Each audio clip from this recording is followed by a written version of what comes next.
Before we get into the analysis, welcome to the prediction pitch. If you enjoy proper football breakdowns, tactics, game plans, predictions, not just lazy score guesses, please like the video and subscribe to the channel. It really helps the video get recommended, and it helps me keep making this kind of content. These videos take time, so your support genuinely matters. On paper, this is the one where France cruised through, right? 3 or more goals in 4 of their 5 matches. A group stage full of damage. One routine round of 32 win over Sweden. Then one shaky afternoon against Paraguay, where they needed a penalty to scrape through. And here they are in the last 8, unbeaten, with half the internet already picking who they'll play in the semi-final. That's the story being sold. I don't think it's the real story. Because the real story is, France have looked frightening, but they haven't been tested in the way Morocco are about to test them. Paraguay parked everyone behind the ball and hoped for the best, and it very nearly worked. So what happens when the team sitting deep against you also happens to have Hakimi bombing on from right back, Brahim Díaz picking locks in behind, and a goalkeeper who's made a habit of turning World Cup knockout games into personal highlight reels? That's not a team just hoping to survive. That's a team that knows exactly how to hurt you the moment you switch off. This is also the rematch of the 2022 semi-final, the game every Morocco fan still thinks about, whatever their manager says about revenge not being the motivation. And this time, Morocco aren't the lovable surprise package anymore. They've been controversially awarded the AFCON title. They've already knocked out the Netherlands on penalties, and they walk in believing they belong in this fixture. So yes, France are favourites, but scratch beneath the surface, and this might be the most dangerous game they've played all tournament. Let's talk about where both sides actually are in their heads, because this isn't just 11 versus 11. It's 2 very different emotional states walking out onto the same pitch. France are carrying the weight of being the team to beat. 5 wins from 5, the most eye-catching attacking football in the competition, and the kind of squad depth where a player coming off the bench can change the game in 2 minutes. That's a nice problem to have. But it comes with its own pressure. When you're expected to win every single time, a slow start doesn't feel like a slow start. It feels like a crisis. Deschamps even had to field questions this week about the referee appointment for this game, and to his credit, he waved it away. Basically, the football version of nothing to see here. That's a manager trying to keep things boring and businesslike, because the last thing this squad needs right now is a distraction. Morocco are playing with something much closer to freedom. Most people outside Morocco still don't expect them to win this. That's not disrespect, that's just where the odds are. And there's real history under the surface too. Decades of colonial ties, a huge Moroccan community living in France itself, and a chance to settle the score from Qatar. Their coach keeps insisting revenge isn't the motivation. I'd believe him more if his players didn't look so thrilled at the idea of it anyway. Momentum-wise, both sides arrive full of belief. France haven't been torn open for long spells all tournament. Morocco have gained more conviction with every knockout round they've survived, especially the one that went all the way to penalties. Different emotional fuel, same level of confidence. So how do France actually play? In short, fast, fluid, and absolutely stacked going forward. Mbappe, Dembélé and Olise as the headline trio, with Barcola and Doué rotating in and looking just as sharp. This is a team built to hurt you in behind. Wingers would rather sprint into space than wait for the ball to come to their feet. The build-up is patient enough through midfield. They're happy to circulate possession and draw you out of position. But the second there's a gap in behind, the tempo changes completely. And that's when this France side is genuinely frightening. They pressed teams into mistakes throughout the group stage and punished every single one. Beat Senegal 3-1, brushed Iraq aside 3-0, put 4 past Norway. Comfortable, controlled, occasionally ruthless. Here's the catch, though. Against Paraguay, a side happy to sit deep, stay compact and make the game ugly. France went quiet. They needed a penalty to win 1-0, and for long spells looked like a team that didn't quite know how to unlock a low block without an obvious opening handed to them. That's the version of France Morocco will be hoping turns up again. Give this team space and they'll carve you up. Take the space away and they can go strangely flat. Morocco's identity starts with structure. Compact, disciplined, hard to break down through the middle. That's the platform everything else is built on. And it's why they've now become the first African team to reach the quarter-finals at successive World Cups. But don't mistake disciplined for passive. Under their new coach, this team has actually become more adventurous than the one that reached the semi-final in Qatar. Ounahi has moved away from a fixed, old-school number 9, using Saibari more as a mobile link player who can drift, combine and arrive in dangerous areas, and pushed Azzedine Ounahi further forward to support the attack. It's worked. Ounahi scored twice in the win over Canada to send them through. Then there's Hakimi, genuinely one of the best right-backs alive, and he plays like an extra winger, bombing forward, whipping in crosses and cutbacks all game long.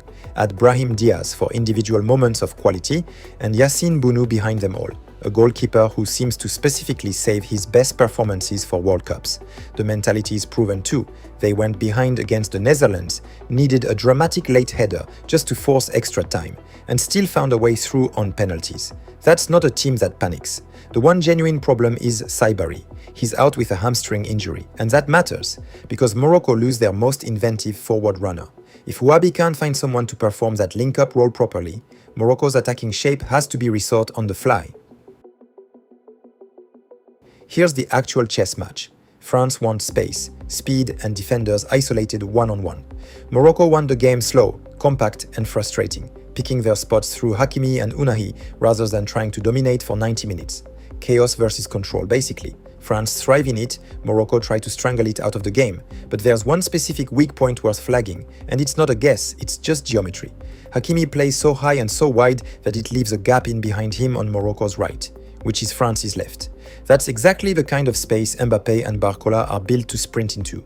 So while Morocco's whole plan is stay compact, hit them through our right side, there's a nice irony sitting right there. Their most dangerous attacking outlet might also be their biggest defensive liability. If France's left side is switched on early, that's where this game gets decided. The first 20 minutes matter more than usual here. Score early, and this completely changes shape. France have shown all tournament they can put teams away quickly once they are ahead, and Morocco have shown they can dig in and grind their way back when they're not. Neither reaction is guaranteed, but both are very much on the table. Then there's that flank battle. Hakimi's overlaps against whoever France leave exposed on the left. Watch it the entire match, because that space either gets punished or it doesn't, and it'll probably decide a lot on its own. Midfield control matters too. With Ounahi playing higher, there can be a touch more room in front of Morocco's backline if France move the ball quickly enough. If France can find passes through there instead of just going long and early, that's a routine. Set pieces are always worth mentioning in a game like this, because they don't care about your tactical identity, they just need one lapse in concentration. Discipline is worth watching as well. This has needle in it, the history, the stakes, the Hakimi-Mbappe battle up and down that flank. And a daft yellow card at the wrong moment can completely change how a manager sets up the rest of the game. Substitutions matter more than usual too. France's bench has been the difference before, and how Morocco managed the game late on. Whether they chase it or sit on what they've got says a lot about how well they're coping with the occasion. And the goalkeeper battle, Maignan against Bounou, could be the difference between a routine France win, a nervy escape, or a proper Moroccan upset. Last thing, if this is still level after an hour, who's more comfortable? I'd say Morocco. They've already proven they can go the distance mentally against the Netherlands. France have had one version of that against Paraguay, and they got through it.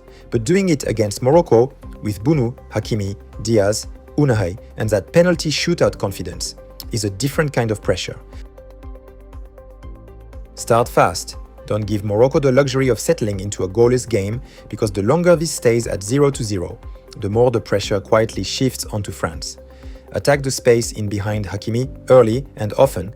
That's the door that's actually open, so use it before Morocco can shut it. Keep the tempo high without getting careless, because this Morocco side punishes exactly the kind of loose transition moment France can be guilty of when they push numbers forward. And if it does stay tight into the second half, stay patient. Don't force it. The Paraguay game showed what happens when France get frustrated against a well-organized defense. They can go missing for long stretches. This time, that patience needs to hold, because the bench is strong enough to finish the job late if it comes to that. Stay disciplined without turning fully passive, because 11 men behind the ball for 90 minutes against this France frontline is a losing plan eventually. Pick moments to go through Hakimi and Díaz, rather than trying to hold the ball for long spells. That's not their game, and it doesn't need to be. Trust Bounou to make the saves he's made all tournament. Since Saibari isn't fit, someone needs to offer that same link-up option, so Morocco aren't just hitting it long and hoping for the best, and mentally treat extra time and penalties as an option rather than a fear. They've already been there once this tournament and come through it. If it's still level deep into the second half, that should feel like an opportunity for Morocco, not a threat. Let's run the scenarios properly, instead of just picking a score and moving on. If France score first, the game tilts heavily their way. They've shown all tournament that once they get ahead, they can stretch teams, force them out, and punish the space behind. And Morocco, chasing the game, plays directly into France's transition strengths. If Morocco score first, that's a completely different atmosphere. France have cruised through most of this tournament, brushing aside Norway and Sweden. But Paraguay showed us there is another version of this France team, one that can be slowed down, frustrated, and forced to win ugly. If it's still 0-0 past the hour mark, I lean towards Morocco. Not because they are the better side, but because they are more battle-tested in exactly that scenario. They've already gone to extra time and penalties once this tournament and come out the other side.